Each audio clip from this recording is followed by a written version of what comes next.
Hi, my name's Sean Thompson. I'm part of the technical services team at Crown Paints. My speciality is the Sadolin wood care range. We're now going to show you a short clip on how preparation is everything. We're here to explain how to prepare timber ready for decorating. It's very important to make sure that wood is actually prepared properly, because the timber itself, whilst it may look clean, isn't actually clean or necessarily prepared suitably to ensure that the coatings that are going to be applied to it will actually last, adhere properly, and thus give you the durability that you desire. The important thing when you've got a bare piece of timber, whilst this may look clean, it might look ready to actually go, there are some basics that we do recommend to actually do first. Now, the main thing to do is to actually sand down the surface. A very light abrasion is recommended. Sandpaper is ideal. A P180 or a P240 is great. We'll use the sandpaper in this particular case. So up and down with the grain. The reason why we don't want to go across is that we don't want to start leaving marks that are potentially visible when you put on a translucent wood stain especially.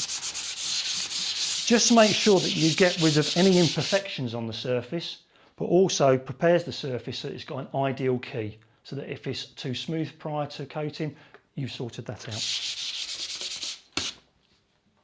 The next thing that you need to do, which does get forgotten a lot of the time, is actually dusting off.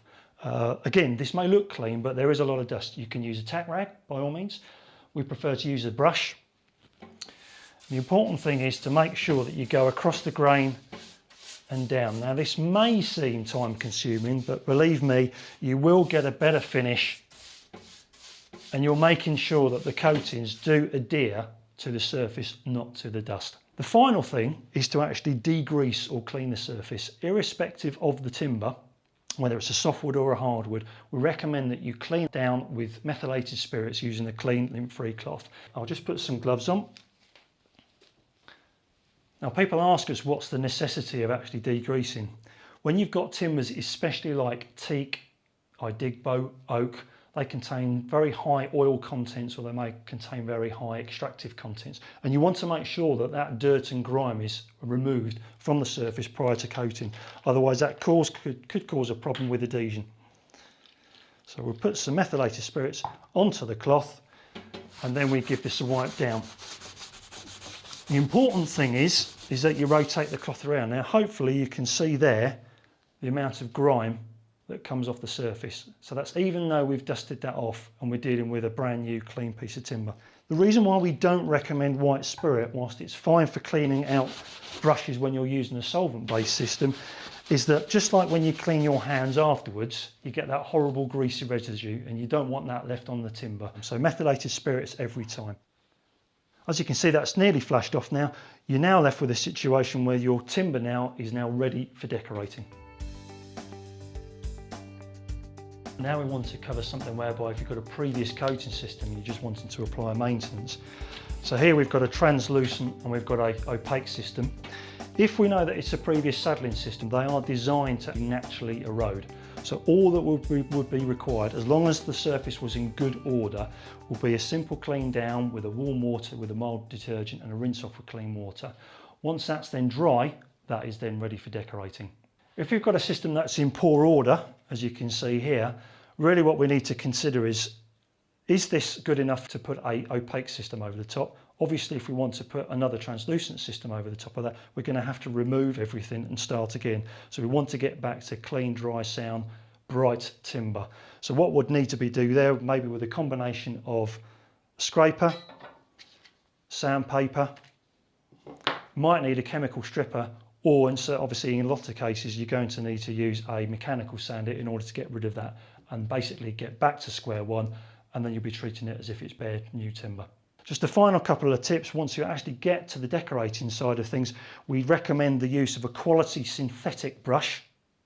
You can use a natural bristle brush with solvent-based items, water-based items ideally with a synthetic brush, but a quality synthetic brush for both types of products are ideal. As far as stirring a product is concerned, there's two types of stirring sticks. These types of stirring sticks, whereby they're broad-bladed, flat, and as you can see this one here has got holes in, are ideal for stirring wood stains especially. Things like chopsticks, spoons, anything like that, please don't use them. That causes more problems than it care to mention. The idea is just like a cake mixture. The process of you stirring the product in the can, you're actually lifting all the ingredients through so that when you come to decorate, you're going to be guaranteed a nice even finish. Most timber's actually supplied pre-treated, so your timber windows, timber joinery, that's already going to have a pre-preservative treatment actually applied and within it. However, if you've got a situation whereby timber's been cut and you've got an end grain or an end piece of timber that's actually exposed without any preservative treatment, or you've got a non-durable timber, or you're concerned about the fact that the timber needs to have a preservative treatment, then we have got systems within the Sadolin range that can help, both waterborne and solvent based. With a piece of timber, the face grain is always the bit that you're going to be looking at, but your most exposed, vulnerable part is going to be the end grain here. So it's particularly important that if you're applying preservative, make sure that you saturate the end of that. Put on the full system as well. This particular piece of timber here, this is a decking piece. It's got the green Tanlith pre-preserved treatment that's actually been pressure treated into the timber. However, if you were to cut that board in half, that would be an exposed area. Ideally, that should have some preservative treatment brush applied onto that to help extend the life of that particular piece of timber. The preservative is preventing rot, decay, fungal infestation. We've got three systems within the Sadolin range. We've got a water-based system which is called Sadolin Quick Drying Wood Preserver, and we've got two solvent-based systems, Sadolin Wood Preserver and Sadolin Ultimate Wood Preserver. Basically, the rule of thumb I would recommend to you is that if you've got any concerns about a preservative, by all means put it on. You can't hurt the timber irrespective of whether it's a non-durable or durable timber, but it must only be put onto bare timber. If you've got a situation whereby you're applying top coats and those top coats are water-based, then it's best to use a water-based preservative. If your top coat is going to be solvent-based, then it's best to use a solvent-based preservative to avoid any confusion. If we've got a situation that we've got some minor repairs that need to be made on the timber, we've got a few systems within the Sadolin range. We've got Sadolin Wood Filler and Sadolin Stainable Wood Filler. If we've got nail holes or little indentations within the timber, the stopper filler, which is Sadolin Wood Filler, can be used just to fill in the small repairs here. The key is to pick the colour that complements the colour of the timber, or if that had a wood stain on it, pick the colour that matches the wood stain. So i.e. if that was mahogany, pick the mahogany colour. If you've got a medium sized repair, then we've got a system called Sadolin Stainable Wood Filler. And what you do is you basically mask off the area. It's a 2-pack filler. You apply the system. The use of the masking tape allows the actual filler to be slightly proud, so that when you then sand it down, you then get this effect whereby it's actually flush with the timber. The actual stainable wood filler does contain wood pulp, so that will help match in when you're actually applying a wood stain or a wood dye, and therefore it will hopefully even everything out. If we follow all those procedures that we've covered, the situation should be that you've got a clean surface that's properly prepared, any repairs have been made, and then you are giving the coatings that are going to be applied to that surface the maximum opportunity to bond well and thus perform. If we don't do this and we cut corners on the preparation, and as always, you've probably heard the term, it's always 80% of the job, then what you could potentially suffer is a situation whereby the coatings will fail prematurely. This is what we want to avoid.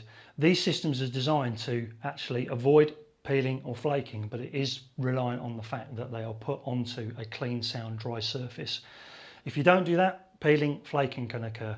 Obviously, if that starts to occur, moisture will get in. That could actually lead to a lot more damage to the timber than what everybody wants. It also leads to increased maintenance times and a lot of cost. This is what we want to avoid. If everything's done right, we've got a very, very simple maintenance regime whereby the coatings perform, they naturally erode and weather, and then what we should do is just literally give them a nice quick clean and reapply another coat.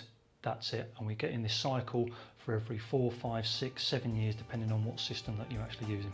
So following those key points, that will allow you to create the best possible surface for our coatings to adhere to and then perform, giving you the durability that you want.